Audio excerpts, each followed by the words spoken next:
ಇನ್ನೇನು ಜಂಟಿ ಪತ್ರಿಕಾಗೋಷ್ಠಿ ಶುರುವಾಗಬೇಕಿದೆ.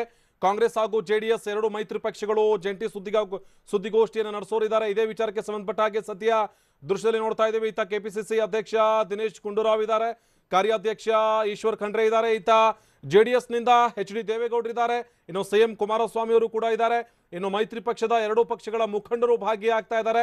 ಜಂಟಿ ಸುದ್ದಿಗೋಷ್ಠಿಯನ್ನು ನಡೆಸ್ತಾರೆ. ಯಾವ್ಯಾವ ವಿಚಾರವನ್ನ ಇಟ್ಕೊಂಡು ಇವತ್ತು ಸುದ್ದಿಗೋಷ್ಠಿಯಲ್ಲಿ ಮಾತನಾಡುವಂತ ಸಾಧ್ಯತೆ ಇದೆ ಎನ್ನುವಂತ ವಿಚಾರ ಇದೆ.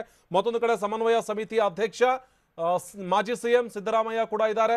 ಎಲ್ಲ ಎರಡೂ ಪಕ್ಷಗಳ ನಾಯಕರುಗಳು ಈಗಾಗಲೇ ಹಾಜರಾಗಿರುವಂತಹ ನಾಯಕರು ಏನ್ ಮಾತಾಡ್ತಾರೆ, ಮೈತ್ರಿ ಸಂಬಂಧಪಟ್ಟ ಹಾಗೆ ಯಾವ್ಯಾವ ಲೋಕಸಭೆ ಕ್ಷೇತ್ರಗಳಲ್ಲಿ ಯಾವ್ಯಾವ ಅಭ್ಯರ್ಥಿ ಅಂತಲೋ ಅಥವಾ ಮೈತ್ರಿ ಪಕ್ಷಗಳಿಗೆ ಬಿಟ್ಟುಕೊಟ್ಟಿರುವಂತಹ ಕ್ಷೇತ್ರಗಳ ಬಗ್ಗೆ ಏನಾದರೂ ಮತ್ತೊಂದಷ್ಟು ಹೆಚ್ಚಿನ ಮಾಹಿತಿ ಈ ವಿಚಾರಕ್ಕೆ ಸಂಬಂಧಪಟ್ಟ ಹಾಗೆ ಏನು ಕೊಡ್ತಾರೆ, ವಿಶೇಷವಾದಂಥ ಏನಾದರೂ ಹೇಳ್ತಾರಾ ಅನ್ನುವಂಥ ನಿರೀಕ್ಷೆ ಇಟ್ಕೊಳ್ಳಲಾಗಿದೆ. ಅದೇ ವಿಚಾರಕ್ಕೆ ಸಂಬಂಧಪಟ್ಟ ಹಾಗೆ ಜಂಟಿ ಸುದ್ದಿಗೋಷ್ಠಿಯನ್ನು ನಡೆಸೋದಕ್ಕೆ ಇಬ್ಬರು ನಾಯಕರು ಕೂತಿದ್ದಾರೆ. ನೋಡ್ತಾ ಇದ್ದೀವಿ ದೃಶ್ಯದಲ್ಲಿ ಇತ್ತ ಸಿಎಂ ಕುಮಾರಸ್ವಾಮಿ, ಮತ್ತೊಂದು ಕಡೆ ಸಮನ್ವಯ ಸಮಿತಿಯ ಅಧ್ಯಕ್ಷ ಮಾಜಿ ಸಿಎಂ ಸಿದ್ದರಾಮಯ್ಯ, ಸಚಿವ ಡಿ ಕೆ ಶಿವಕುಮಾರ್, ಇನ್ನು ಜೆಡಿಎಸ್ನಿಂದ ಎಚ್ ಡಿ ದೇವೇಗೌಡರು ಇದ್ದಾರೆ, ಇತ್ತ ಕೆಪಿಸಿಸಿ ಅಧ್ಯಕ್ಷ ದಿನೇಶ್ ಗುಂಡೂರಾವ್, ಕೆಪಿಸಿಸಿಯ ಕಾರ್ಯಾಧ್ಯಕ್ಷ ಈಶ್ವರ್ ಖಂಡ್ರೆ ಅವರು ಕೂಡ ಹಾಜರಿದ್ದಾರೆ.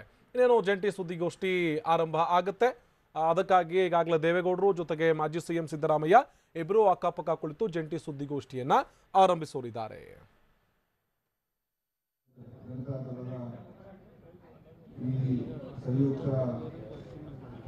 ಪತ್ರಿಕಾಗೋಷ್ಠಿಗೆ ಮಾಜಿ ಪ್ರಧಾನಮಂತ್ರಿಗಳು ಹಾಗೂ ಹಿರಿಯ ನಾಯಕರಾಗಿರ್ತಕ್ಕಂಥ ಸನ್ಮಾನ್ಯ ಎಚ್ ಡಿ ದೇವೇಗೌಡರು ಸಾಹೇಬರು ಉಪಸ್ಥಿತರಿದ್ದಾರೆ. ಹಾಗೂ ಶಾಸಕಾಂಗ ಪಕ್ಷದ ನಾಯಕರು, ಸಮನ್ವಯ ಸಮಿತಿ ಅಧ್ಯಕ್ಷರಾದಂಥ ಸನ್ಮಾನ್ಯ ಸಿದ್ದರಾಮಯ್ಯನವರು,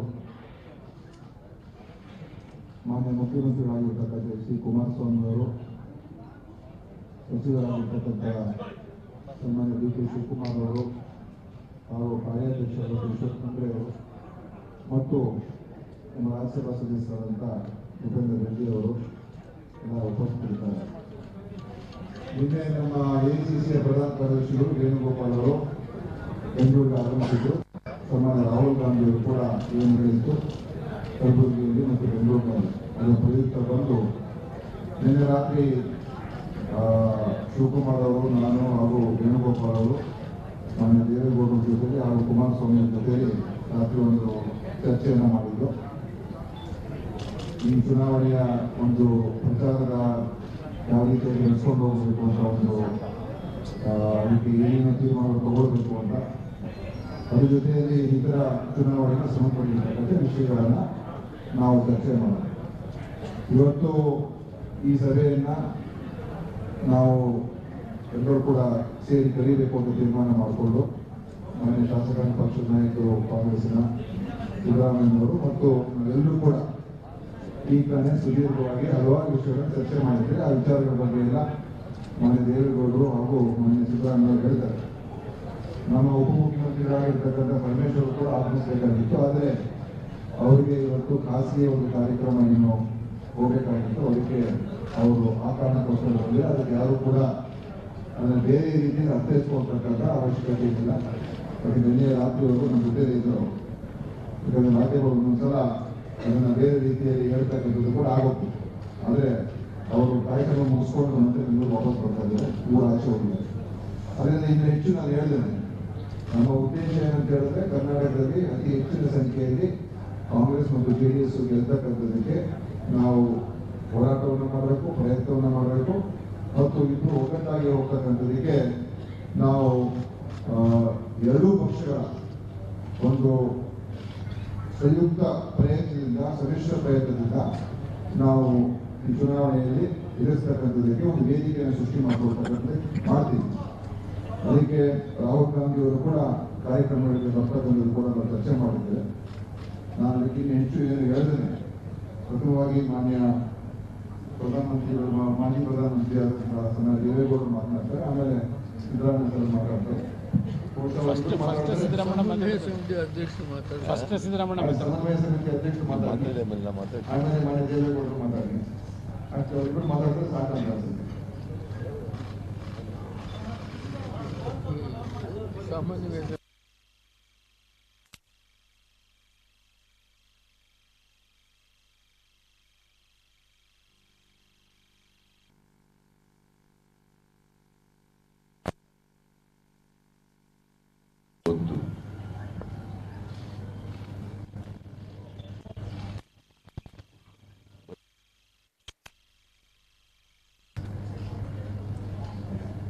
ಹೇಗೆ ಎರಡೂ ಪಕ್ಷದವರು ಒಟ್ಟಾಗಿ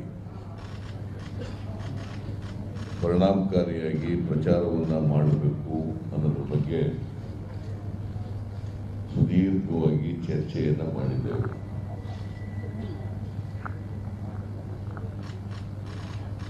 ಈ ಒಟ್ಟಿಗೆ ಪ್ರಚಾರ ಮಾಡಬೇಕು ಅಂತಕ್ಕಂಥದ್ದು ಇದು ಚುನಾವಣೆ ಘೋಷಣೆ ಆದಮೇಲೆ ತೆಗೆದುಕೊಂಡಂಥ ನಿರ್ಣಯ ಏನಲ್ಲ. ಸಮ್ಮಿಶ್ರ ಸರ್ಕಾರ ರಚನೆಯಾದಂಥ ಸಂದರ್ಭದಲ್ಲೇ ಎರಡೂ ಪಕ್ಷಗಳ ಮಧ್ಯೆ ಆಗಿದ್ದಂಥ ಅಂಡರ್ಸ್ಟ್ಯಾಂಡಿಂಗ್ ಮುಂದೆ ಬರ್ತಕ್ಕಂಥ ಲೋಕಸಭಾ ಚುನಾವಣೆಯಲ್ಲಿ ಭಾರತೀಯ ಜನತಾ ಪಕ್ಷವನ್ನು ನಾವು ಒಟ್ಟಾಗಿ ಎದುರಿಸಬೇಕು, ಕರ್ನಾಟಕದಲ್ಲಿ ಅಧಿಕ ಸ್ಥಾನಗಳನ್ನು ಗೆಲ್ಲಬೇಕು, ಎರಡೂ ಪಕ್ಷದವರು ಒಟ್ಟಾಗಿ ಸೇರಿ ಆ ರೀತಿಯಾದಂಥ ಮಾತುಕತೆ ಸಮ್ಮಿಶ್ರ ಸರ್ಕಾರ ರಚನೆಯಾದಂಥ ಸಂದರ್ಭದಲ್ಲೇ ಆಗಿತ್ತು. ಅದರ ಪ್ರಯುಕ್ತನೇ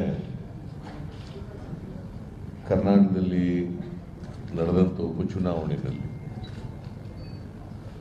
ನಾವು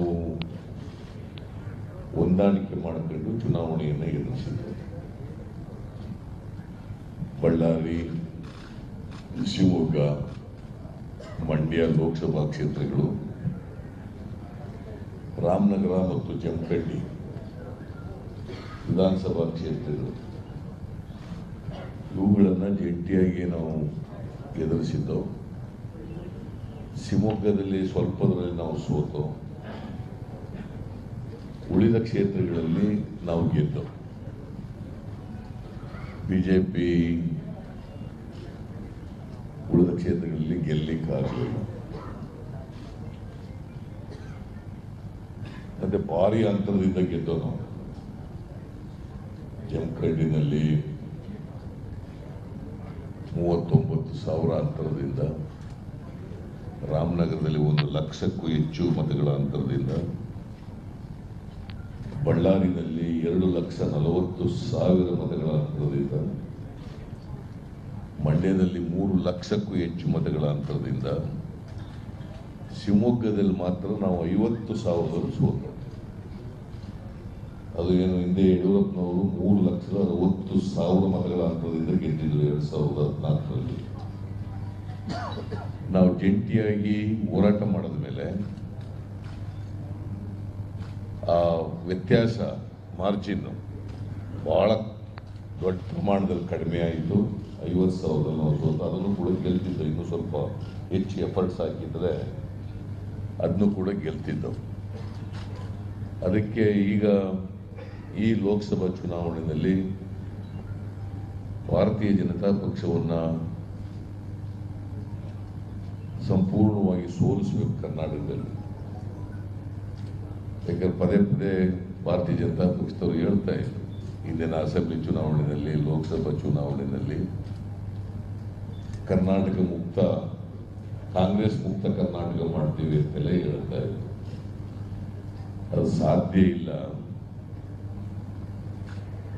ಕೋಮುವಾದಿ ಪಕ್ಷಕ್ಕೆ ಬೆಂಬಲ ಕೊಡ್ತಕ್ಕಂಥವ್ರ ಸಂಖ್ಯೆ ಕಡಿಮೆ ಇದೆ. ಜಾತ್ಯತೀತ ಮನೋಭಾವ ಇರ್ತಕ್ಕಂಥ, ಜಾತ್ಯತೀತ ತತ್ವದಲ್ಲಿ ನಂಬಿಕೆ ಇಟ್ಕೊಂಡಿರ್ತಕ್ಕಂಥ, ಅದರ ಪರವಾಗಿರ್ತಕ್ಕಂಥ ಮತದಾರರೇ ಜಾಸ್ತಿ ಇರೋದು ಕರ್ನಾಟಕದಲ್ಲಿ ಯಾವಾಗಲೂ ಕೂಡ. ಈ ಜಾತ್ಯತೀತ ತತ್ವದ ನಂಬಿಕೆ ಇಟ್ಕೊಂಡಿರ್ತಕ್ಕಂಥ ಮತಗಳು ವಿಭಜನೆ ಆಗೋದ್ರಿಂದ ಭಾರತೀಯ ಜನತಾ ಪಕ್ಷಕ್ಕೆ ಅನುಕೂಲ ಆಗ್ತಾ ಇರ್ತದೆ. ಆ ವಿಭಜನೆ ಆಗದ ರೀತಿಯಲ್ಲಿ ನೋಡ್ಕೋಬೇಕು ಅಂತಕ್ಕಂಥದ್ದು ಒಟ್ಟಾಗಿ ನಾವು ಚುನಾವಣೆಯನ್ನು ಎದುರಿಸ್ತಾ ಇರ್ತಕ್ಕಂಥ ಉದ್ದೇಶ. ಮತ್ತು ಭಾರತೀಯ ಜನತಾ ಪಕ್ಷದವರು ಕರ್ನಾಟಕದಲ್ಲಿ ಯಾವ ಕಾರಣಕ್ಕೂ ಕೂಡ ಅವರು ಗೆಲ್ಲಬಾರದು, ಈ ಉದ್ದೇಶದಿಂದ ನಾವು ಈ ಚುನಾವಣೆಯನ್ನು ಕೂಡ ಒಟ್ಟಾಗಿ ಎದುರಿಸ್ತಾ ಇದ್ದೀವಿ. ಈಗಾಗಲೇ ಸೀಟ್ಗಳ ಹಂಚಿಕೆ ಆಗಿದೆ. ಅಭ್ಯರ್ಥಿಗಳು ಘೋಷಣೆ ಆಗುತ್ತೆ. ಇನ್ನೊಂದು 2 ದಿನ 3 ದಿನಗಳಲ್ಲಿ ಅಭ್ಯರ್ಥಿಗಳು ಕೂಡ ಘೋಷಣೆ ಆಗ್ತವೆ. ಎಲ್ಲ ಜಿಲ್ಲಾ ಘಟಕಗಳಿಗೆ ನಮ್ಮ ಪಕ್ಷದ ವತಿಯಿಂದ ಕೂಡ ಮತ್ತು JDS ಪಕ್ಷದ ವತಿಯಿಂದ ಕೂಡ ಎಲ್ಲ ಜಿಲ್ಲಾ ಘಟಕದ ಅಧ್ಯಕ್ಷರುಗಳಿಗೆ, ಬೇರೆ ಬೇರೆ ಲೀಡರ್ಗಳಿಗೆ, ಶಾಸಕರುಗಳಿಗೆ, ಲೋಕಸಭಾ ಸದಸ್ಯರುಗಳಿಗೆ ಪಕ್ಷದ ವತಿಯಿಂದ ಕಟ್ಟುನಿಟ್ಟಿನ ನಿರ್ದೇಶನ ಹೋಗ್ತದೆ. ಯಾವುದೇ ಸಣ್ಣ ಪುಟ್ಟ ಭಿನ್ನಾಭಿಪ್ರಾಯಗಳಿದ್ರೂ ಕೂಡ, ವ್ಯತ್ಯಾಸಗಳಿದ್ರೂ ಕೂಡ ಅವೆಲ್ಲವನ್ನು ಕೂಡ ಸಂಪೂರ್ಣವಾಗಿ ಮರೆತು ಬಿಜೆಪಿ ಸೋಲಿಸದೇ ನಮ್ಮ ಏಕೈಕ ಗುರಿ. ಅದು ರಾಜ್ಯದ ಹಿತದೃಷ್ಟಿಯಿಂದ, ರಾಷ್ಟ್ರದ ಹಿತದೃಷ್ಟಿಯಿಂದ, ಸಂವಿಧಾನ ಪ್ರಜಾಪ್ರಭುತ್ವದ ಹಿತದೃಷ್ಟಿಯಿಂದ ಈ ಚುನಾವಣೆಯಲ್ಲಿ ಎಲ್ಲರೂ ಕೂಡ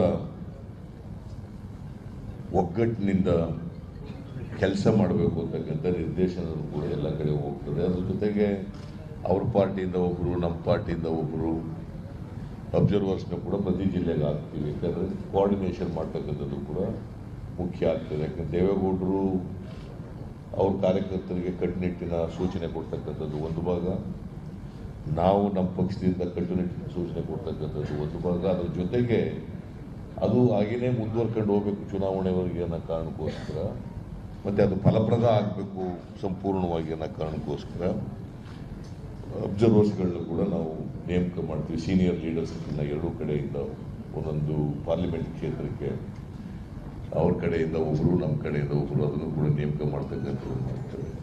ನನಗೆ ಸಂಪೂರ್ಣ ವಿಶ್ವಾಸ ಇದೆ, ನಮ್ಮ ಕಾರ್ಯಕರ್ತರು ಪಕ್ಷ ಏನು ತೀರ್ಮಾನ ಮಾಡಿದೆ, ಹೈಕಮಾಂಡ್ ಏನು ತೀರ್ಮಾನ ಮಾಡಿದೆ, ನಾವೇನು ತೀರ್ಮಾನಗಳನ್ನ ಮಾಡಿದ್ದೀವಿ, ಹಾಗೆಯೇ JDSನವರು ಏನು ತೀರ್ಮಾನ ಮಾಡಿದ್ದಾರೆ, ಅದಕ್ಕೆ ನಮ್ಮ ಕಾರ್ಯಕರ್ತರು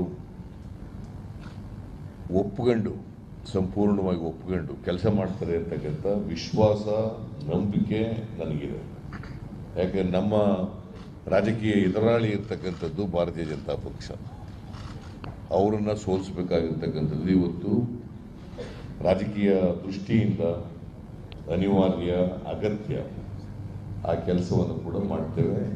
ಇದ್ರ ಜೊತೆಗೆ ಜಂಟಿಯಾಗಿ ಪ್ರಚಾರ ಸಭೆಗಳಲ್ಲೂ ಕೂಡ ಭಾಗವಹಿಸ್ತೀವಿ. ಯಾವುದೇ ಕ್ಷೇತ್ರದಲ್ಲಿ ನಾನು, ದೇವೇಗೌಡರು, ಕುಮಾರಸ್ವಾಮಿ, ದಿನೇಶ್ ಗುಂಡೂರಾವ್ ಅವರು, ಮತ್ತು ಕೆಲವು ಪ್ರಚಾರ ಸಭೆಗಳಲ್ಲಿ ರಾಹುಲ್ ಗಾಂಧಿ ಅವರು, ದೇವೇಗೌಡರು, ನಾವೆಲ್ಲರೂ ಕೂಡ ಭಾಗವಹಿಸ್ತೀವಿ. ಅದನ್ನು ಪ್ರಥಮವಾಗಿ ಕರ್ನಾಟಕದಲ್ಲಿ ಒಂದು ಸಾರ್ವಜನಿಕ ಸಭೆಯನ್ನು ರಾಹುಲ್ ಗಾಂಧಿ ಅವರು ಭಾಗವಹಿಸಲಿಕ್ಕೆ, ಅದರಲ್ಲಿ ದೇವೇಗೌಡರು ಭಾಗವಹಿಸಲಿಕ್ಕೆ, ನಾವೆಲ್ಲರೂ ಕೂಡ ಭಾಗವಹಿಸಲಿಕ್ಕೆ ಮಾಡ್ತಕ್ಕಂಥ ಒಂದು ಬೆಂಗಳೂರಿನ ಆಸುಪಾಸಿನಲ್ಲಿ ಒಂದು ಸಭೆಯನ್ನು ನಾವು ಮಾಡ್ತೀವಿ. ಅದು most likely 31st of March, most likely 31st of March. ಯಾಕಂದರೆ ಇನ್ನು ರಾಹುಲ್ ಗಾಂಧಿ ಅವ್ರದ್ದು ಅವರ ಸಮಯನೂ ಕೂಡ ನಾವು ನೋಡ್ಕೊಂಡು ಮಾಡಬೇಕಾಗ್ತದೆ. ಅದಕ್ಕೋಸ್ಕರ ದೇವೇಗೌಡರು ಸೂಚಿಸಿದ್ದಾರೆ, ಮಾರ್ಚ್ 31ಕ್ಕೆ ಮಾಡೋಣ ಅಂತೇಳಿ ಅವರು ಸೂಚಿಸಿದ್ದಾರೆ. ರಾಹುಲ್ ಗಾಂಧಿ ಅವರ ವೇಣುಗೋಪಾಲ್ಗೂ, ನಮ್ಮ ರಾಜ್ಯದ ಉಸ್ತುವಾರಿ ಸೆಕ್ರೆಟರಿ AICC ಅವ್ರಿಗೂ ಕೂಡ ನಾವು ಈಗಾಗಲೇ ತಿಳಿಸಿದ್ದೀವಿ. ಮತ್ತು ದೇವೇಗೌಡರು ಮಾತಾಡಿದ್ದಾರೆ, ನಾವು ಮಾತಾಡಿದ್ದೀವಿ. ಇಂದ ರಾಹುಲ್ ಗಾಂಧಿ ಅವರು ಅದಕ್ಕೆ ಸಮಯ ಕೊಡ್ತಾರೆ ಅಂತಕ್ಕಂಥ ನಂಬಿಕೆ ಇದೆ. ಇಂದ ಮಾರ್ಚ್ 1ನೇ ತಾರೀಕು ಬೆಂಗಳೂರಿನಲ್ಲಿ 31 ಮಾರ್ಚ್ 2019 ಅವತ್ತು ಸಾಯಂಕಾಲ, ಅದು ಜಾಗ ಎಲ್ಲಿ ಅನ್ನೋದು ನಿಗದಿ ಮಾಡ್ತೀವಿ. ಆಮೇಲೆ ಕೂತ್ಕೊಂಡು ಎರಡು ಪಕ್ಷದವ್ರು ಕೂತ್ಕೊಂಡು ಜಾಗ ಎಲ್ಲಿ ಅನ್ನೋದು ನಿಗದಿ ಮಾಡ್ತೀವಿ, ಸಮಯನೂ ಕೂಡ ನಿಗದಿ ಮಾಡ್ತೀವಿ. 31ನೇ ತಾರೀಕು, ಮಾರ್ಚ್ 31ನೇ ತಾರೀಕು ಒಂದು ಐತಿಹಾಸಿಕವಾದಂಥ ಸಾರ್ವಜನಿಕ ಸಭೆಯನ್ನು ಏರ್ಪಾಡು ಮಾಡ್ತೀವಿ. ಅಲ್ಲಿಂದಲೇ ನಮ್ಮ ಚುನಾವಣಾ ರಣಕಹಳೆ ಪ್ರಾರಂಭ ಆಗ್ತದೆ. ಪ್ರಾರಂಭ ಆಗಿ ಅದು ಬರೀ ಕರ್ನಾಟಕ ಅಷ್ಟೇ ಅಲ್ಲ, ಸುತ್ತಮುತ್ತಲಿನ ರಾಜ್ಯಗಳಿಗೂ ಕೂಡ, ರಾಷ್ಟ್ರ ಮಟ್ಟದಲ್ಲೂ ಕೂಡ ಒಂದು ದೊಡ್ಡ ಸಂದೇಶ ಹೋಗಬೇಕು ಅನ್ನೋ ಕಾರಣಕ್ಕೋಸ್ಕರ ಈ ಥರದ ಒಂದು ಮಾಡ್ತೇವೆ.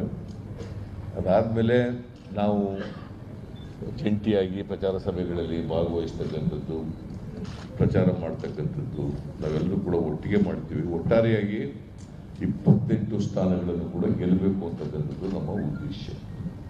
28 ಲೋಕಸಭಾ ಕ್ಷೇತ್ರಗಳನ್ನು ಕೂಡ ಗೆಲ್ಲಬೇಕು.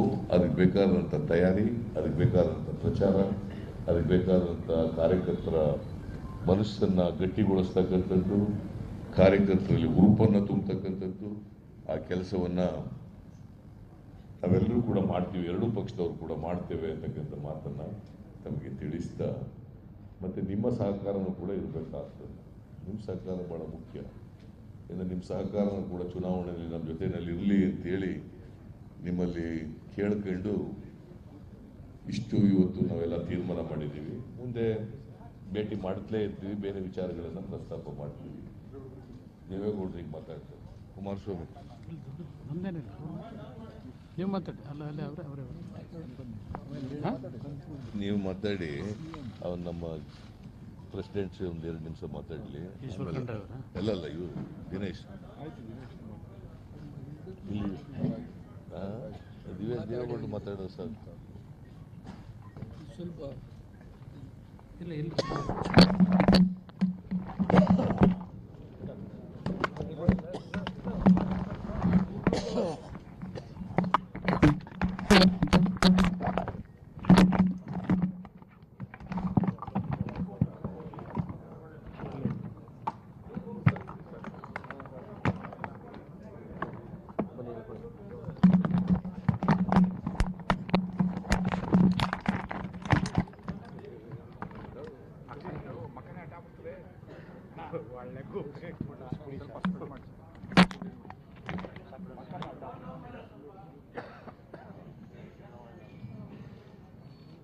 ದೇಶದ ಲೋಕಸಭೆ ಚುನಾವಣೆಗಳ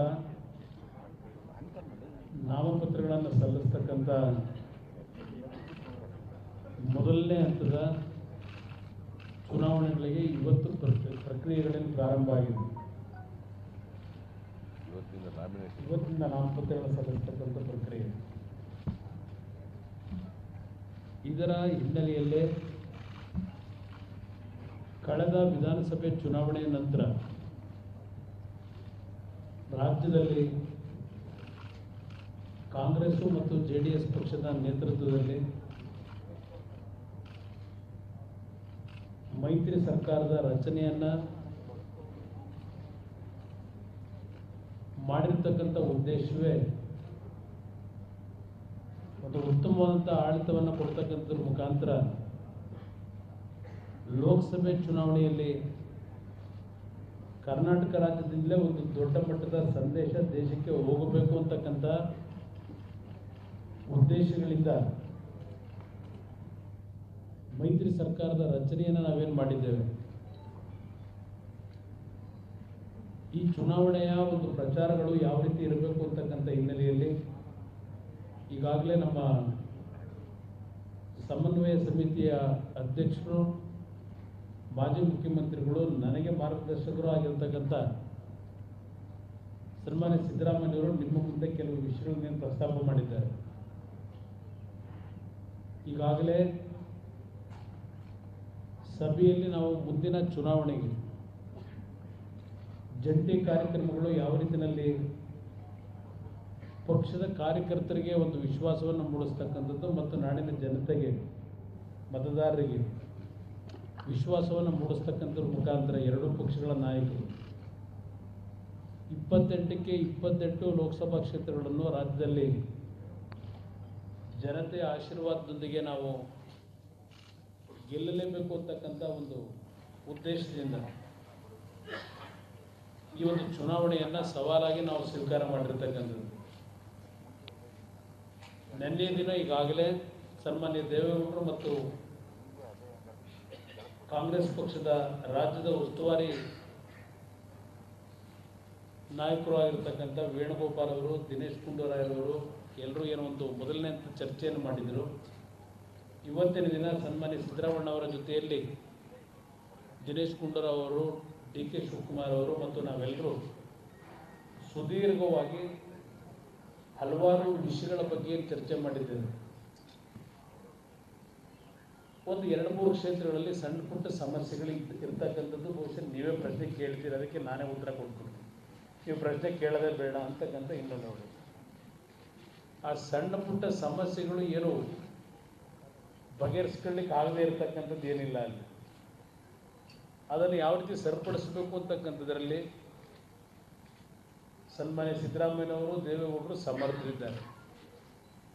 ಅವರಿಬ್ಬರ ನಾಯಕತ್ವದಲ್ಲಿ ಯಾವುದೇ ಒಂದು ಸಣ್ಣ ಸಮಸ್ಯೆಗಳು ಯಾವುದೇ ಕ್ಷೇತ್ರಗಳಲ್ಲಿದ್ದರೂ ಅದೆಲ್ಲವನ್ನ ಸರಿಪಡಿಸ್ಕೊಳ್ತಕ್ಕಂಥದ್ರಲ್ಲಿ ಈಗಾಗಲೇ ಕಾರ್ಯೋನ್ಮುಖರಾಗಿರ್ತಕ್ಕಂಥದ್ದೇನಿದೆ.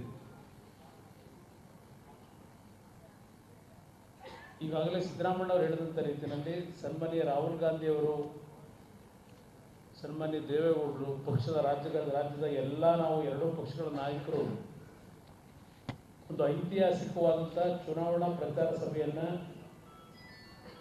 ಬೆಂಗಳೂರು ನಗರದಿಂದ ಪ್ರಾರಂಭ ಮಾಡಬೇಕು ಅಂತಕ್ಕಂಥ ಒಂದು ಸಮಯವೆಲ್ಲ ಇವತ್ತೇನು ನಿಗದಿ ಮಾಡ್ಕೊಂಡಿದ್ದೇವೆ. ರಾಹುಲ್ ಗಾಂಧಿಯವರ ಒಂದು ಆ ಸಭೆಗೆ ಬರ್ತಕ್ಕಂಥದ್ದಕ್ಕೆ ಅವರಿಗೆ ಹಲವಾರು ದೇಶದ ಪ್ರಚಾರಗಳಲ್ಲಿ ಭಾಗವಹಿಸಬೇಕಾದಂಥ ಬಿಡುಗಡೆದ ಕಾರ್ಯಕ್ರಮದಲ್ಲಿ ಅವರೇನಿದ್ದಾರೆ. ಆದರೆ ಇದು ಒಂದು ಐತಿಹಾಸಿಕವಾದ ಸಮಾವೇಶ ಆಗ್ತಕ್ಕಂಥ ಹಿನ್ನೆಲೆಯಲ್ಲಿ ಅವರು ಆ ಸಭೆಯಲ್ಲಿ ಭಾಗವಹಿಸಿ ಎರಡೂ ಪಕ್ಷಗಳ ನಾಯಕರು ದೇಶಕ್ಕೆ ಒಂದು ಸಂದೇಶ ಇವತ್ತು ಕರ್ನಾಟಕ ರಾಜ್ಯದಲ್ಲೇ ಕೊಡಬೇಕು ಅಂತಕ್ಕಂಥದ್ದು. ಅದರ ಹಿನ್ನೆಲೆಯಲ್ಲಿ ಮಾರ್ಚ್ 31ನೇ ತಾರೀಕು ಈ ಒಂದು ಕಾರ್ಯಕ್ರಮವನ್ನು ಮಾಡಬೇಕು ಅಂತಕ್ಕಂಥದ್ದು ಇವತ್ತಿನ ಸಭೆಯಲ್ಲಿ ಏನು ತೀರ್ಮಾನ ಆಗಿದೆ. ಸನ್ಮಾನ್ಯ ಸಿದ್ದರಾಮಯ್ಯನವರು ಹೇಳಿದಂಥ ರೀತಿಯಲ್ಲಿ ಈ ಮೈತ್ರಿ ಸರ್ಕಾರ ರಚನೆ ಆದ ನಂತರ ರಾಜ್ಯದಲ್ಲಿ ನಡೆದಂಥ 3 ಲೋಕಸಭೆ ಚುನಾವಣೆ, 2 ವಿಧಾನಸಭೆ ಚುನಾವಣೆಗಳಲ್ಲಿ 4 ಕ್ಷೇತ್ರಗಳಲ್ಲಿ ಕಾಂಗ್ರೆಸ್ ಮತ್ತು JDS ಪಕ್ಷದ ಅಭ್ಯರ್ಥಿಗಳು ಅತ್ಯಂತ ಹೆಚ್ಚಿನ ಬಹುಮತದಲ್ಲಿ ಗೆದ್ದಿರತಕ್ಕಂಥದ್ದೇನಿದೆ. ಇವತ್ತು ನಡೆಯತಕ್ಕಂಥ ಲೋಕಸಭೆ ಚುನಾವಣೆಯಲ್ಲೂ ಅದೇ ರೀತಿಯಲ್ಲಿ 28ಕ್ಕೆ 28 ಕ್ಷೇತ್ರಗಳಲ್ಲೂ ನಾವಿವತ್ತು ಗೆಲ್ಲಲೇಬೇಕು ಅಂತಕ್ಕಂಥ ಒಂದು ಗುರಿ ಇಟ್ಟು ನಾವೇನು ಹೊರಟಿದ್ದೇವೆ. ಅದರಲ್ಲಿ ಯಶಸ್ಸನ್ನು ಕಾಣ್ತೀವಿ ಅಂತಕ್ಕಂಥ ಆತ್ಮವಿಶ್ವಾಸ ನನ್ನಲ್ಲಿದೆ, ನಮ್ಮೆಲ್ಲರಲ್ಲೂ ಇದೆ. ಅದರ ಹಿನ್ನೆಲೆಯಲ್ಲೇ ಇವತ್ತು ನಾವೇನು ಈ ಒಂದು ಸಭೆಯನ್ನು ಇವತ್ತು ಸನ್ಮಾನ್ಯ ಸಿದ್ದರಾಮಯ್ಯನವರ ನೇತೃತ್ವದಲ್ಲೇ ಇವತ್ತೇನು ನಡೆಸಿದ್ದೇವೆ. ಬಹುಶಃ ನಾಮಪತ್ರಗಳ ಸಲ್ಲಿಕೆಯ ಕಾರ್ಯಕ್ರಮಗಳು ಒಂದು ಕಡೆ ಪ್ರಾರಂಭ ಆಗಿದೆ. 31ನೇ ತಾರೀಕಿನಿಂದ ಜಂಟಿ ಪ್ರಚಾರ ಸಭೆಗಳು ರಾಜ್ಯದಲ್ಲಿ ಎರಡೂ ಪಕ್ಷಗಳ ನಾಯಕರ ಜೊತೆಗೂಡಿ ಪ್ರಾರಂಭ ಆಗಬೇಕು ಅಂತಕ್ಕಂಥ ನಿರ್ಧಾರವನ್ನು ಮಾಡತಕ್ಕಂಥ ಜೊತೆಗೆ ಸಿದ್ದರಾಮಯ್ಯನವರು ಈಗಾಗಲೇ ಹಲವಾರು ವಿಷಯಗಳ ಬಗ್ಗೆ ಚರ್ಚೆ ಮಾಡಿದ್ದಾರೆ. ವೀಕ್ಷಕರನ್ನ ಎರಡೂ ಪಕ್ಷಗಳಿಂದ ಪ್ರತಿಯೊಂದು ಲೋಕಸಭಾ ಕ್ಷೇತ್ರದಲ್ಲಿ ನೇಮಕವನ್ನು ಮಾಡ್ತಕ್ಕಂಥದ್ದು, ಯಾವುದೇ ಸಮಸ್ಯೆಗಳಿಗೆ ಅವಕಾಶ ಕೊಡದೆ ಒಟ್ಟಾರೆ ಎರಡೂ ಪಕ್ಷಗಳು ವಿಶ್ವಾಸದಿಂದ ಎರಡೂ ಪಕ್ಷಗಳ ಕಾರ್ಯಕರ್ತರನ್ನು ಇವತ್ತು ಹುರಿದುಂಬಿಸಿ ಕೆಲಸವನ್ನು ಮಾಡ್ತಕ್ಕಂಥ ನಿಟ್ಟಿನಲ್ಲಿ ಚಾಲನೆಯನ್ನು ಕೊಡ್ತಕ್ಕಂಥ ಪ್ರಮುಖವಾದಂಥ ನಿರ್ಧಾರಗಳು ಇವತ್ತಾಗಿದೆ ಅಂತಕ್ಕಂಥದ್ದನ್ನು ತಮ್ಮೆಲ್ಲರ ಗಮನಕ್ಕೆ ತರಲಿಕ್ಕೆ ನಾನು ಬಯಸ್ತೇನೆ. ಒಟ್ಟಾರೆ ನಮ್ಮ ಗುರಿ ಇರ್ತಕ್ಕಂಥದ್ದು ದೇಶದಲ್ಲಿ ಒಂದು ಬದಲಾವಣೆ ಬೇಕು. ದೇಶದಲ್ಲಿ ಬದಲಾವಣೆಯನ್ನು ತರ್ತಕ್ಕಂಥ ದೃಷ್ಟಿಯಿಂದಲೇ ಕರ್ನಾಟಕದಿಂದಲೇ ಹಲವಾರು ಸಂದರ್ಭಗಳಲ್ಲಿ ದೇಶದ ರಾಜಕೀಯದ ಬದಲಾವಣೆಗಳನ್ನು ನಾವೇನು ಕಂಡಿದ್ದೇವೆ. ಅದು ಇಲ್ಲಿಂದಲೇ ಪ್ರಾರಂಭ ಆಗ್ತದೆ ಅಂತಕ್ಕಂಥದ್ದು ಹೇಳಲಿಕ್ಕೆ ಬಯಸ್ತೀನಿ. ಈಗಾಗಲೇ ಇಲ್ಲಿ ಮೈತ್ರಿ ಸರ್ಕಾರ ರಚನೆ ಆದ ನಂತರ ದೇಶದಲ್ಲಿ ನಡೆದಂಥ 13 ಉಪಚುನಾವಣೆಗಳು ಮತ್ತು 5 ರಾಜ್ಯದ ಚುನಾವಣೆಗಳಲ್ಲಿ ಇವತ್ತು ಕಾಂಗ್ರೆಸ್ ಪಕ್ಷ ಹೆಚ್ಚಿನ ಒಂದು ಶಕ್ತಿಯನ್ನು ಇವತ್ತೇನು ಪಡ್ಕೊಂಡಿದೆ ದೇಶದ ರಾಜಕಾರಣದಲ್ಲಿ. ಅದು ಈ ಒಂದು ಲೋಕಸಭೆ ಚುನಾವಣೆಯಲ್ಲೂ ಮುಂದುವರಿತದೆ ಅಂತಕ್ಕಂಥ ಮಾತನ್ನು ಈ ಸಂದರ್ಭದಲ್ಲಿ ಹೇಳ್ತಾ ಬಾಕಿ ವಿಷಯಗಳನ್ನು ಸನ್ಮಾನ್ಯ ನಮ್ಮ ರಾಷ್ಟ್ರೀಯ ಅಧ್ಯಕ್ಷರು ಚರ್ಚೆ ಮಾಡ್ತಾರೆ.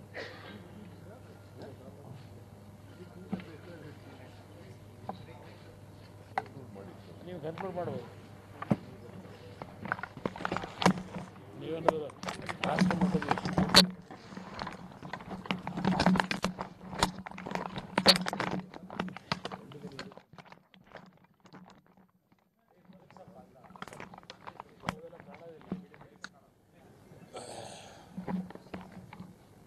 ಈಗಾಗಲೇ ಮಾಜಿ ಮುಖ್ಯಮಂತ್ರಿಗಳು, ಸಮನ್ವಯ ಸಮಿತಿಯ ಅಧ್ಯಕ್ಷರು ಹಾಗೂ ಮುಖ್ಯಮಂತ್ರಿಗಳಿಗೆ ಏನು ಮಾತನಾಡಿದ್ದಾರೆ, ಪೂರ್ವಭಾವಿ ಚರ್ಚೆಯಲ್ಲಿ ನಾವೆಲ್ಲ ಸೇರಿದ್ದೇವೆ.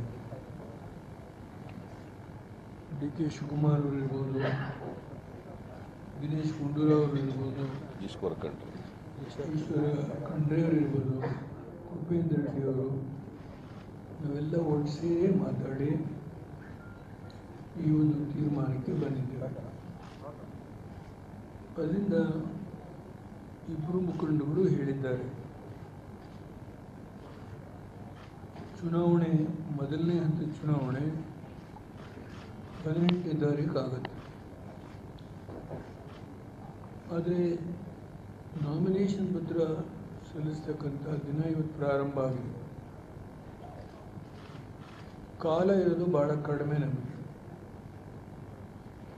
31ನೇ ತಾರೀಕು ರಾಹುಲ್ ಗಾಂಧಿಯವರ ನೇತೃತ್ವದಲ್ಲಿ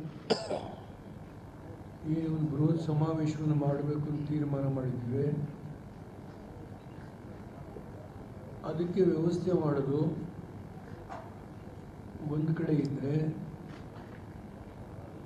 ನಾವು 31 ಕೂತ್ಕೊಳ್ಳೋದಿಲ್ಲ. ನಮಗೇನು ಸ್ಥಾನಗಳ ವಿಂಗಡಣೆ ಆಗಿದೆ, 8 ಲೋಕಸಭಾ ಕ್ಷೇತ್ರ, 20 ಲೋಕಸಭಾ ಕ್ಷೇತ್ರ ಕಾಂಗ್ರೆಸ್ಗೆ. ಈ ಎರಡು ತೀರ್ಮಾನಗಳ ಹಿನ್ನೆಲೆಯಲ್ಲಿ ಎಲ್ಲೆಲ್ಲಿ ನಾವು ಇರ್ತಕ್ಕಂಥ ಭಿನ್ನಾಭಿಪ್ರಾಯಗಳನ್ನು ಈಗಲೇ ಶಮನ ಮಾಡಿ ಅದು ಮುಂದುವರಿಯೋಕ್ಕೆ ಅವಕಾಶ ಕೊಡೋದಕ್ಕೆ ನೋಡ್ಕೊಳ್ಳೋದಕ್ಕೆ ಒಂದು ತೀರ್ಮಾನಕ್ಕೂ ಬಂದಿದ್ದೇವೆ. ಹಳೆ ಮೈಸೂರು ಭಾಗದಲ್ಲಿ ಈ ಪ್ರಥಮ ಹಂತದ ಚುನಾವಣೆ ನಡೆಯಿತು. ಬಹುಶಃ ಶಿವಮೊಗ್ಗ, ದಾವಣಗೆರೆ ಹೇಳಿಬಿಟ್ರು. ಈ ಚುನಾವಣೆಯಲ್ಲಿ ನಾವೇನು ನಾಮನಿರ್ದೇಶನ ಪತ್ರ ಹಾಕೋದಕ್ಕಿಂತ ಮುಂಚೆನೇ ಕೆಲವು ಸಣ್ಣ ಪುಟ್ಟ ವ್ಯತ್ಯಾಸಗಳೇನಿದೆ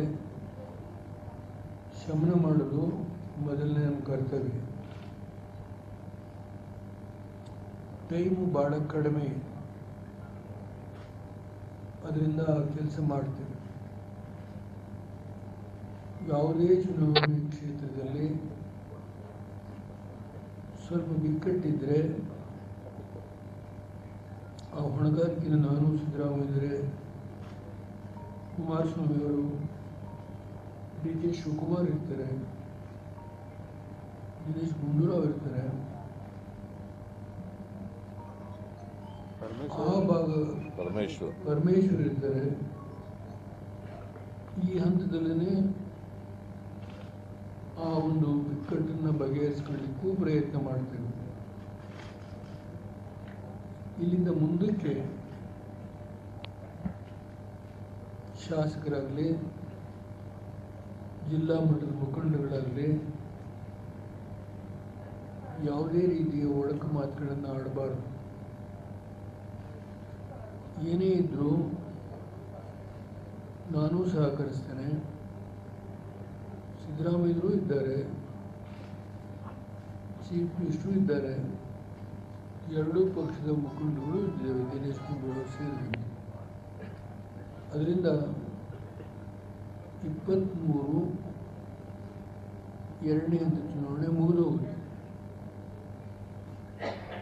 ಇಡೀ ದೇಶದ ಚುನಾವಣೆ ಮೇ ಎಂಡ್ಗಳಿಗೆ ನಡೆಯೋದ್ರಿಂದ ನಮಗೆ 23 ಮಾರ್ಚಿಗೆ ಮುಗಿದೋಗುತ್ತೆ. ಅದಾದಮೇಲೆ ಏನೇ ಇದ್ದರೂ ಅದು ಮೇನಲ್ಲಿ, ಏಪ್ರಿಲಲ್ಲಿ ಸಾರಿ, ಅದಾದಮೇಲೆ ರಾಜ್ಯದ ಆಡಳಿತ ನಡ್ಕೊಂಡು ಹೋಗುತ್ತೆ. ಅಲ್ಲೂ ಏನಾದರೂ ವ್ಯತ್ಯಾಸಗಳಿದ್ರೆ ಸರಿಪಡಿಸ್ಕೊಳ್ತಾರೆ. ನಮ್ಮ ಮೂಲ ಉದ್ದೇಶ ಈಗಾಗಲೇ ಸಿದ್ದರಾಮಯ್ಯರು ಹೇಳಿದಾಗೆ ಈ ಒಂದು ಕೋಮು ಶಕ್ತಿಯನ್ನು ತಡೆಗಟ್ಟಬೇಕು ಅನ್ನೋದು ಮುಖ್ಯ ಇದೆ. ಮೈಸೂರಲ್ಲಿ ಏನಾಗುತ್ತೆ, ಮಂಡ್ಯದಲ್ಲಿ ಏನಾಗುತ್ತೆ, ದಿನನಿತ್ಯ ನಿಮ್ಮಗಳ ಮನಸ್ಸಲ್ಲಿರೋ ಸಂಶಯಗಳನ್ನೆಲ್ಲ ನಾವು ಇವತ್ತು ಕೂತು ನಿವಾರಣೆ ಮಾಡ್ತೇವೆ. ಇಂಥ ಬಿಕ್ಕಟ್ಟುಗಳು ಎಲ್ಲೇ ಇದ್ದರೂ ಸರಿಪಡಿಸಿ ಈ ಕ್ಷೇತ್ರಗಳಲ್ಲಿ ನಾವು ಜಯಗಳಿಸ್ತಕ್ಕಂಥದ್ದಕ್ಕೆ ಸರ್ವ ಪ್ರಯತ್ನವೂ ಮಾಡೋದಷ್ಟೇ ಅಲ್ಲ, ಯಶಸ್ಸನ್ನು ಕಾಣ್ತೇವೆ. ಇದನ್ನು ನಿಮಗೆ ನೀವು ಮುಂದೆ ಸಾಧ್ಯವಾದ ಭಾವನೆ ಇದ್ದರೆ ಕಾದು ನೋಡಬಹುದು. ನೀವು ಅದಕ್ಕಿಂತ ಹೆಚ್ಚು ಹೇಳಲ್ಲ ನಾನು. ಅದರಿಂದ ಮಾರ್ಚ್ 31 ಅವರು ಎಷ್ಟೇ ಕಾರ್ಯಕ್ರಮಗಳು ರಾಹುಲ್ ಗಾಂಧಿಯವರಿದ್ದರು, ಬೇರೆ ಕಡೆ ಇದ್ದವ್ರಿಗೆ ರಾಷ್ಟ್ರ ಮಟ್ಟದ ಮುಖಂಡರು ನಾವು ವೇಣುಗೋಪಾಲ್ ಹತ್ರ ಮಾತನಾಡಿ ಅವರಿಗೆ ಒಪ್ಪಿಸಿದ್ದೇವೆ.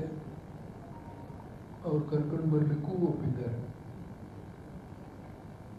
ಯಾಕೆ ಈ ಒಂದು ತೀರ್ಮಾನಕ್ಕೆ ಬಂದ್ವಿ ಅಂದರೆ, ಒಂದು ರಾಷ್ಟ್ರೀಯ ಪಕ್ಷದ ನಾಯಕ ಅವರ ಮುಖಂಡತ್ವದಲ್ಲೇ ಇವತ್ತು ದೇಶದಲ್ಲಿ ರಾಷ್ಟ್ರೀಯ ಪಕ್ಷದ ನಾಯಕರ ಮುಖಂಡತ್ವದಲ್ಲೇ ಪ್ರಾದೇಶಿಕ ಪಕ್ಷಗಳು ನಾವೊಂದು ತೀರ್ಮಾನಕ್ಕೆ ಬಂದಿದ್ದೇವೆ. ಒಂದೊಂದು ರಾಜ್ಯದಲ್ಲಿ ಒಂದೊಂದು ಸಮಸ್ಯೆಗಳಿರ್ಬೋದು, ಆದರೆ ಮಹಾಗಠಬಂಧನ್ ಬಗ್ಗೆ ಮೋದಿಯವರು ಭಾಳ ವ್ಯಾಖ್ಯಾನ ಮಾಡ್ತಾರೆ, ಲಘುವಾಗಿ ಮಾತನಾಡ್ತಾರೆ. ಅವರ ಶಬ್ದ ಪ್ರಯೋಗ ಒಂದೊಂದು ಸಾರಿ ನಮಗೆ ಪ್ರಚೋದನೆ ಕೂಡ ಆಗುತ್ತೆ.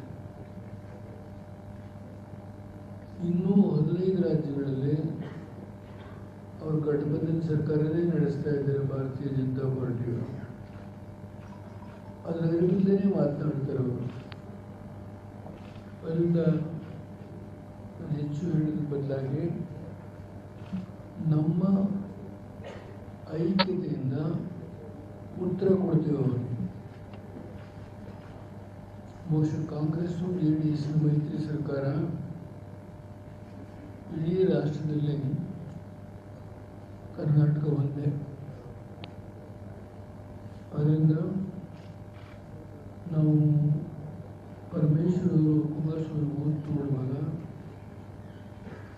ಸೋನಿಯಾ ಗಾಂಧಿಯವರು ರಾಹುಲ್ ಗಾಂಧಿಯವರ ಮಾರ್ಗದರ್ಶನದಲ್ಲಿ ನಮ್ಮ ರಾಷ್ಟ್ರದ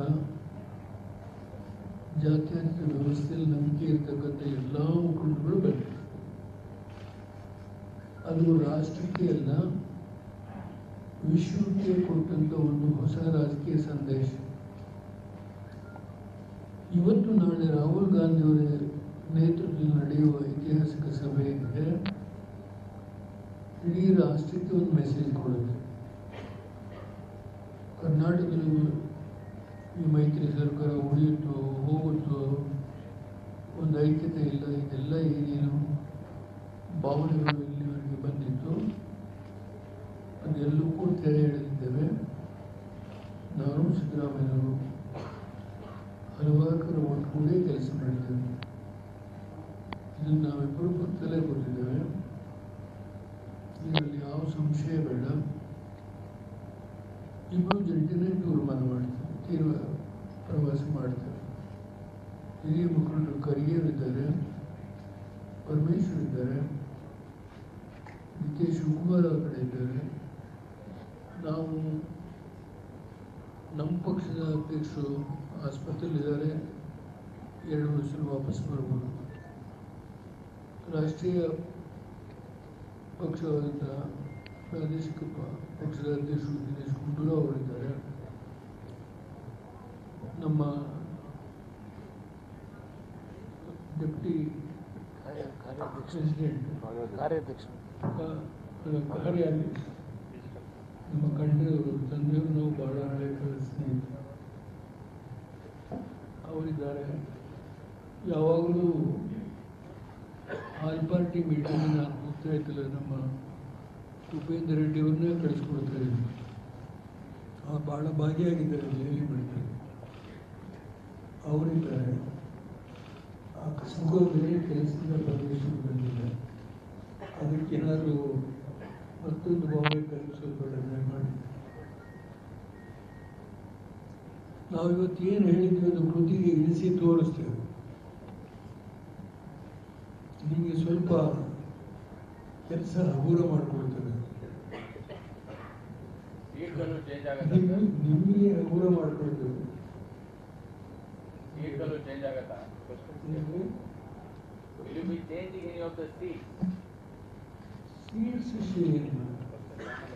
ನಮ್ಗೆ ಎಷ್ಟು ಕೊಟ್ಟಿದ್ದಾರೆ, ಅವರು 20 ತಗೊಂಡಿದ್ದಾರೆ.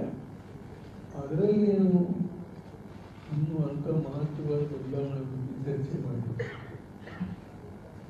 ಅದರ ಬಿಡಿ. ಅದ್ರ ಬಗ್ಗೆ ನಾವು ತೀರ್ಮಾನ ಇಷ್ಟೆಲ್ಲ ತೀರ್ಮಾನ ಬಂದ ಮೇಲೆ ಸುರೇಶ್ ಇವ್ರಿಗೆ ವಿಶ್ವಾಸದಲ್ಲಿ ಏನು ಅನುಮಾನ ಇಟ್ಕೊಳ್ಳೋದು ಕೂಡ ದೇವೇಗೌಡರು ಇದ್ದಾರೆ, ನಿಲ್ಲಲಿಲ್ವಾ, ಎಲ್ಲ ಪ್ರಶ್ನೆ ಇದ್ರೆ ಪ್ರಶ್ನೆ ಇದ್ದಾವೆ. ದೇವರು ಮೈಸೂರಿಗೆ ಹೋಗ್ತಾರ, ಹೋದಿಲ್ವಾ, ಎಲ್ಲ ಸಮಸ್ಯೆಗೆ ತೆರೆ ಎಳಿತೇವೆ. ನಾನು ಸಿದ್ದರಾಮಯ್ಯ ಒಟ್ಟಿಗೆ ಹೋಗ್ತೇವೆ ಅಂದರೆ ಸಂಶಯ ನಿಮಗೆ ಚರ್ಚೆ ಬೇಡ. ನಮ್ಮ ಹೋರಾಟ ಇರೋದು, ಹಠ ಇರೋದು, ಛಲ ಇರೋದು ಈ ರಾಜ್ಯದಲ್ಲಿ. ಇವತ್ತೇನು ಭಾರತೀಯ ಜನತಾ ಪಾರ್ಟಿ 16 ಸ್ಥಾನ ಗಳಿಸಿದೆ. ನಾವು ಎರಡೇ ತೆಗೆದುಕೊಂಡಿರೋದು. ಸಿದ್ದರಾಮಯ್ಯ ಮುಖ್ಯಮಂತ್ರಿಯಾಗಿ 10 ಸ್ಥಾನ ಗಳಿಸಿದ್ದಾರೆ. ಅದರಿಂದ ಇವತ್ತು ನಮ್ಮ 12 ಸ್ಥಾನಗಳನ್ನು ಉಳಿಸ್ಕೊಳ್ಳೋದ್ರ ಜೊತೆಗೆ ಭಾರತೀಯ ಜನತಾ ಪಾರ್ಟಿ 16 ಸ್ಥಾನ ಇದೆಯೋ ಅದರಲ್ಲಿ ನಾವಿಬ್ಬರು ಒಟ್ಟಾಗಿ ಹೋಗೋದ್ರಿಂದ ಬಹುತೇಕ ಮೆಜಾರಿಟಿ ಸ್ಥಾನಗಳನ್ನು ನಾವು ಪಡೆಯಲಿಕ್ಕೆ ನಮಗೆ ಸಾಧ್ಯ ಇದೆ ಅನ್ನೋ ದೃಢವಾದ ನಂಬಿಕೆ ಇದೆ. ನನಗೂ ಗೊತ್ತಿದೆ ಕರ್ನಾಟಕ ಅಂತ ಹೇಳಿ, ಸಿದ್ದರಾಮಯ್ಯನಿಗೂ ಗೊತ್ತಿದೆ.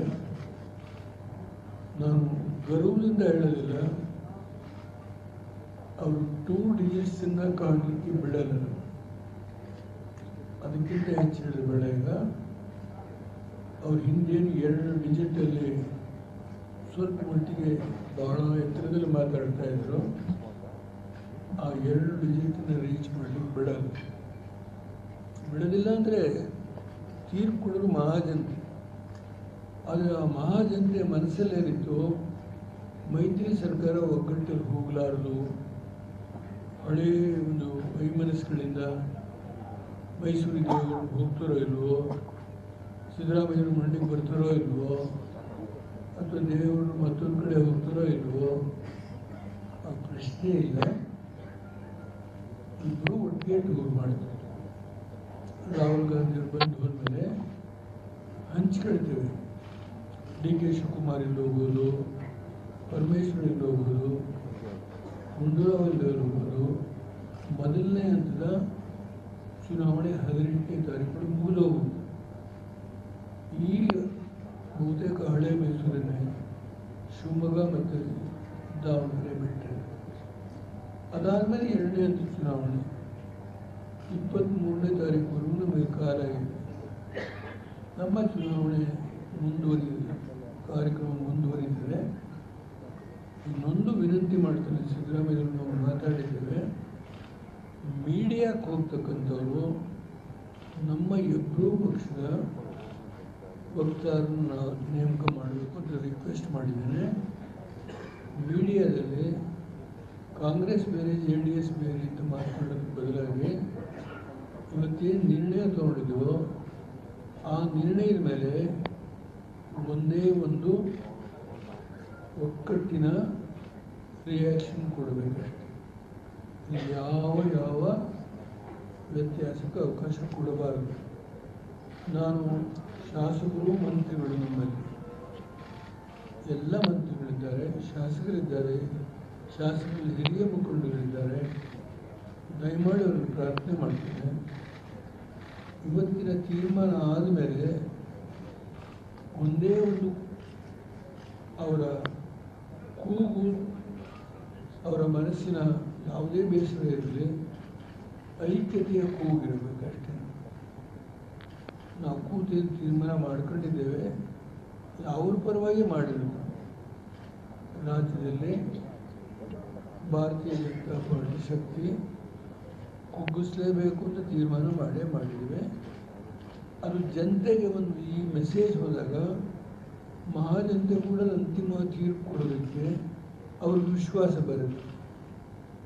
ಏನಪ್ಪ ಇವರಲ್ಲೇ ವ್ಯತ್ಯಾಸಗಳಿದೆ ಅನ್ನೋ ಭಾವನೆ ಇವತ್ತಿಗೆ ಇತಿಶ್ರೀಯಾಗಿ ಇಡೀ ರಾಜ್ಯದ ಮಹಾಜನತೆಗೆ ಮೈತ್ರಿ ಸರ್ಕಾರ ಏನು ಕೆಲಸ ಮಾಡಿದೆ, 5 ವರ್ಷ ಸಿದ್ದರಾಮಯ್ಯನವ್ರ ಸರ್ಕಾರ ಏನು ಮಾಡಿದೆ, ಇದೆಲ್ಲವನ್ನೂ ನಾವು ಒಂದು ಮೆಸೇಜನ್ನು ತೆಗೆದುಕೊಂಡು ಹೋಗುವಾಗ ಕಿಂಚಿತ್ತು ಲೋಪ ಬರದಕ್ಕೆ ನಾವು ಆ ಮೆಸೇಜ್ ತೆಗೆದುಕೊಂಡು ಹೋಗಿ ಜನತೆಯ ಮನೆ ಬಾಗಿಲಿಗೆ ಮುಟ್ಟಿಸ್ತೇವೆ.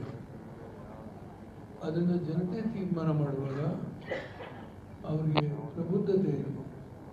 ಮಹಾಜನತೆ ತೀರ್ಪು ಕೊಡಬೇಕು. ನಮ್ಮ ಕೈಲಿಲ್ಲ, ನಮ್ಮ ಕರ್ತವ್ಯ ಮಾಡಬೇಕು, ಐಕ್ಯತೆ ತೋರಿಸ್ತೀವಿ. ಅದರಿಂದ ಈ ರಾಜ್ಯದ 28 ಕ್ಷೇತ್ರಗಳಲ್ಲಿ ನಾವು ಒಟ್ಟಿಗೆ ಪ್ರವಾಸ ಮಾಡ್ತೀವಿ. ರಾಹುಲ್ ಗಾಂಧಿ ಮಾರ್ಗದರ್ಶನದಲ್ಲಿ ಅವರೇನು 9ನೇ ತಾರೀಕು ಒಂದು ಸಂದೇಶ ಕೊಡ್ತಾರೆ, ಆ ರೀತಿ ನಾವೆಲ್ಲ ಕೆಲಸ ಮಾಡ್ತೀವಿ ಅನ್ನೋ ಮಾತನ್ನು ಹೇಳಿ ನಿಮಗೂ ಕೂಡ ಯಾವುದೇ ಹೆಚ್ಚಿನ ಸಿಹಿ ಸುದ್ದಿ ಸಿಕ್ಕದ ರೀತಿ ನಾವು ತಮಾಷೆ ಮಾಡಿದ್ದೇನೆ. ನಿಮ್ಮ ಸಹಕಾರ ನಮಗೆ ಸಿಕ್ಕಿದರೆ ತುಂಬ ಸಂತೋಷ. ನಿಮ್ಮೆಲ್ಲರಿಗೆ ನಮಸ್ಕಾರ.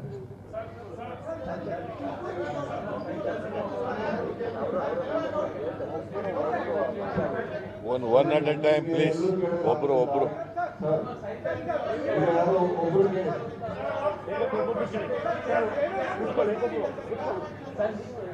ಒಬ್ರು ಕೇಳ್ರಿ. ಎಸ್, ಅವ್ರು ಕೇಳ್ರಿ, ನೀವು ಕೇಳ್ರಿ.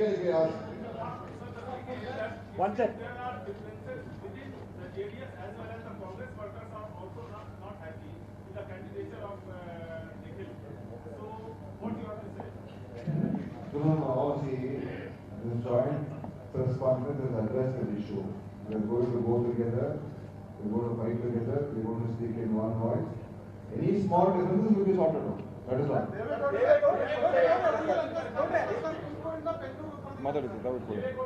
ಎಲ್ಲ ದೇವೇಗೌಡರು ಕೇಳ್ತಾ ಇದ್ದಾರೆ ಅವರು. ಏನು ಹೇಳಿ?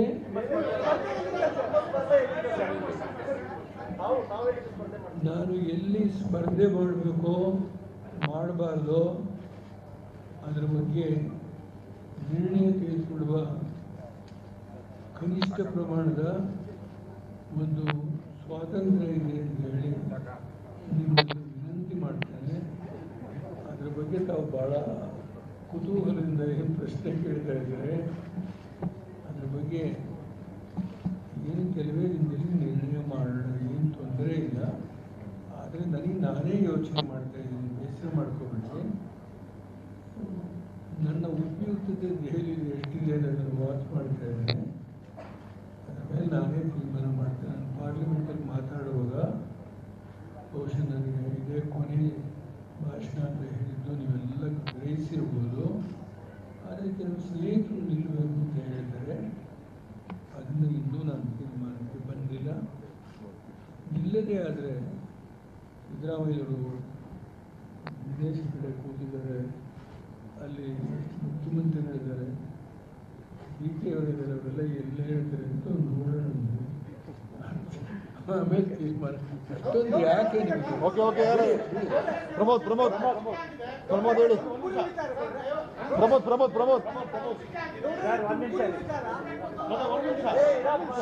ಪ್ರಮೋದ್ ಕೇಳಿ. ತುಮಕೂರು ವಿಚಾರಕ್ಕೆ ಸಂಬಂಧಪಟ್ಟಂತೆ ಪರಮೇಶ್ವರ್ ಅವರು ಕೂಡ ಬಂದೋದ್ರು. ಆ ತುಮಕೂರು ಕ್ಷೇತ್ರಕ್ಕೆ ಸಂಬಂಧಪಟ್ಟಂತೆ JDS ನಿರ್ಣಯ ಏನು ಅಂತ ಅವರು ಒಂದು ನಿಮಿಷ ಕೇಳಿದ್ರೆ ನೀವು ನಿಲ್ಲದಾದ್ರೆ ನಾವು ಮಾತಾಡೋದು ಆಯ್ತಾ? ಹೇಳಿ. ಮಾತಾಡಲ್ಲ ಅಂತ ಬಿಟ್ಕೊಡ್ತಾರೆ ಅಂತೇಳಿ ಕಾಂಗ್ರೆಸ್ ಹೇಳ್ತಾ ಇದೆ. ನಿಮ್ಮ ಊಹಾಪೋಹದ ಹೈಪೋಥೆಟಿಕಲ್ ಕ್ವಶನ್ಗೆ ದೆಲ್ ಬಿ ನೋ ಆನ್ಸರ್. ಬೆಳೆಯಪ್ಪ ಅದಿಲ್ಲ. Okay, next. ನೀವು ನಿಲ್ಲಿಲ್ಲ ಅಂದ್ರೆ ಶಸ್ತ್ರತ್ಯಾಗ ಮಾಡಿದಾಗಲ್ವಾ ಏನು ಸಂದೇಶ ಹೋಗ್ತೀವಿ ರಾಜ್ಯಕ್ಕೆ? ತ್ಯಾಗದ ಬಗ್ಗೆ ತುಂಬ ವಿಷಯ ಮಾತಾಡ್ಬೋದು. ಸದ್ಯಕ್ಕೆ ಅದ್ರ ಬಗ್ಗೆ ವಿಶ್ಲೇಷಣೆ ಕೂಡ ಹೇಳ್ತೀನಿ ಅವರು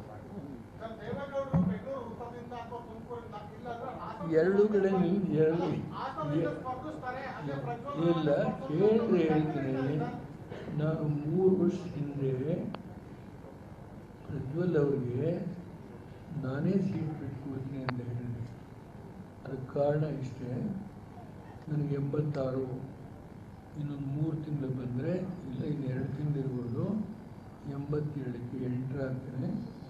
ಆ ಹಿನ್ನೆಲೆಯಿಂದಲೇ ನಾನು 3 ತಿಂಗಳಿಂದ ಹೇಳಿದ್ದು, 3 ವರ್ಷದಿಂದ ವಾಸ್ತವಾಂಶ ಇಲ್ಲಿ ಯಾವ ಮುಚ್ಚುಮರೆ ಇಲ್ಲ. ಪಾರ್ಲಿಮೆಂಟಲ್ಲಿ ಮಾತಾಡೋ ಕೂಡ ನನಗೆ ಮನಸ್ಸೇ ಶಕ್ತಿ ಏನಿದೆ ತಿಳ್ಕೊಂಡೇ ನಾನೇನು ಮಾಡಿದೆ 96ರಲ್ಲಿ ಆ ಶಕ್ತಿ ನನಗಿದೆ ಅಂತ ಹೇಳೋದಿಲ್ಲ. ಅದರಿಂದ ಉತ್ಸಾಹ ಇದೆ. ನಮ್ಮ ಎದುರಾಳಿಗಳು ನನಗೆ ಕಾಂಗ್ರೆಸ್ ಅಲ್ಲ, ಭಾರತೀಯ ಜನತಾ ಪಾರ್ಟಿ. ಆದ್ದರಿಂದ ಕಿಂಚಿತ್ತು ಏನಾದರೂ ನನ್ನ ಕೈಲಿ ಮಾಡೋಕ್ಕೆ ಸಾಧ್ಯ ಇದ್ದರೆ ಈ ದೇಶದಲ್ಲಿ ರಾಹುಲ್ ಗಾಂಧಿಯವರ ನೇತೃತ್ವದಲ್ಲಿ ಅವ್ರ ಜೊತೆ ನಿಲ್ಬೋದು. ಇದರೊಳಗೆ 2 ಮಾತಿಲ್ಲ. Still I have not made up my mind. ಅದಕ್ಕೆ ಇನ್ನೂ ಯೋಚನೆ ಮಾಡ್ತಿದ್ದಾರೆ. ಕೆಲವರು ಹೇಳ್ತಾ ಇದ್ದಾರೆ, ಡೆಲ್ಲಿ ಬೇರೆ ಬೇರೆ ರಾಜ್ಯಗಳಲ್ಲೂ ನನಗೆ ವಿನಂತಿ ಮಾಡ್ತಾ ಇದ್ದಾರೆ, ಎಲ್ಡರ್ಲಿ ಪರ್ಸನ್ ನೀವು, ದೇಶ ಆಳದ ಅನುಭವ ಇದೆ, ಅದನ್ನು ನೀವು ನಿಲ್ಲಬೇಕು ಅಂತೂ ಹೇಳ್ತಾರೆ. ಅದು ಬೇರೆ ವಿಷಯ. ಅದನ್ನು ನಾವು ಕೂತ್ಕೊಂಡು ತೀರ್ಮಾನ ಮಾಡ್ತೀವಿ. ಸಿದ್ದರಾಮಯ್ಯ ಇಲ್ಲವೇ, ನಾನಿಲ್ವೇ, ಕುಮಾರಸ್ವಾಮಿ ಇಲ್ಲವೇ, ಗುಂಡೂರಾವ್ ಇಲ್ಲವೇ, ಇದನ್ನು ನಾವು DK ಕೂತ್ಕೊಂಡು ನಿರ್ಣಯ ಮಾಡ್ತೀವಿ. ನನಗೆ ಇದರೊಳಗೆ ಏನು ದೊಡ್ಡ ಆಸಕ್ತಿ, ಹೊರಗಡೆ ಇದ್ದರೂ ಕೆಲಸ ಮಾಡಬಹುದು. ಭಾರತೀಯ ಜನತಾ ಪಾರ್ಟಿಯ ನಡವಳಿಕೆ ಬಗ್ಗೆ ನನ್ನದೇ ಆದಂಥ ಒಂದು ಕಟು ಅನುಭವ ಇದೆ. ನಾನು ಗುಜರಾತ್ ಸರ್ಕಾರಕ್ಕೆ ಕಿತ್ತಾಕ್ತೆ 10 ವರ್ಷಗಳಲ್ಲಿ. ಚರ್ಚೆ ಬೇಡ, ಏನೇನಾಗಿದೆ ಅನಾಹುತಗಳು ಈ ದೇಶದಲ್ಲಿ ಅನ್ನೋದು ಭಾಳ ಮುಖ್ಯ. ಆ ಹಿನ್ನೆಲೆಯಲ್ಲಿ ನಾನು ಸಿದ್ದರಾಮಯ್ಯ ಕೂತು ಒಂದು ಅಭಿಪ್ರಾಯಕ್ಕೆ ಬಂದಿದ್ದೇವೆ.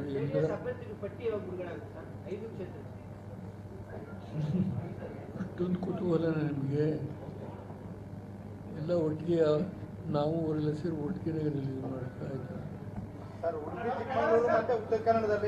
ಉಡುಪಿ ಚಿಕ್ಕಮಗಳೂರು ವಿಚಾರಕ್ಕೆ ಸಂಬಂಧಪಟ್ಟಂತೆ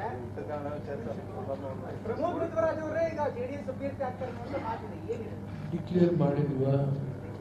ಅವರ ಚರ್ಚೆ ಮಾತುಗಳು ಕೇಳಿ ಬರ್ತಾ ಇಲ್ಲ, ಇಲ್ಲ. ಒಂದು ವಿಷಯ ಬಂದರೆ ಜಯಪ್ರಕಾಶ್ ಹೆಗ್ಡೆ ಅವ್ರದ್ದು ಇದೆ, ಪ್ರಮೋದ್ ಮಧ್ವರಾಜ್ ಅವರ ಹೆಸರು ಇದೆ, ಕಾಂಗ್ರೆಸ್ ಕಡೆಯಿಂದ ಒಬ್ಬ ಹೆಣ್ಮಗಳ ಹೆಸರು ಇದೆ, ಇನ್ನೂ ಇದೆಲ್ಲ.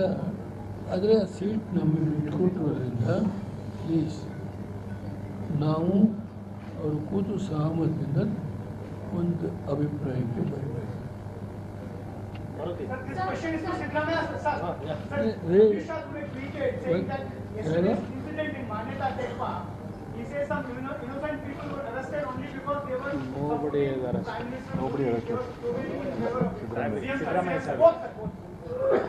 Nobody is arrested. As a precautionary measures, they have been taken by police people and they are released. It doesn't mean they are arrested. Once arrested, they should be produced before the court, or they should be released on bail. Nothing has happened. That means to say nobody is arrested, but some BJP elements who came there and instigated, RSS fellows and BJP people, when Rahul Gandhi's function is going on, is it, they should have some responsibility, opposition party. We can also do that. If Narendra Modi comes, we can also disturb. We can also chanting Rahul Gandhi's name. That is very bad. So that is why it's a precautionary measures. They have been taken and they have been released immediately and they have not been arrested.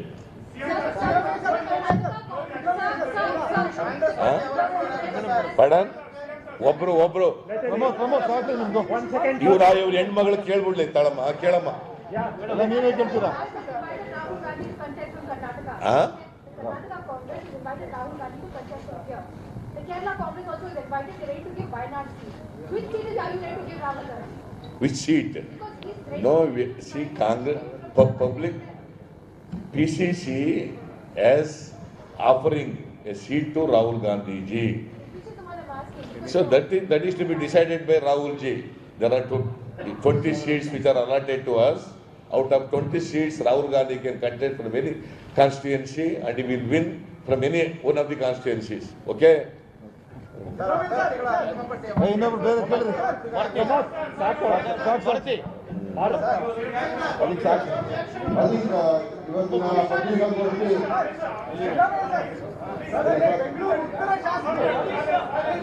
ಅವೆಲ್ಲ ಸರಿಪಡಿಸ್ತೀವ್ರಿ. All those small differences will be sorted out by me and Mr. Devagowda.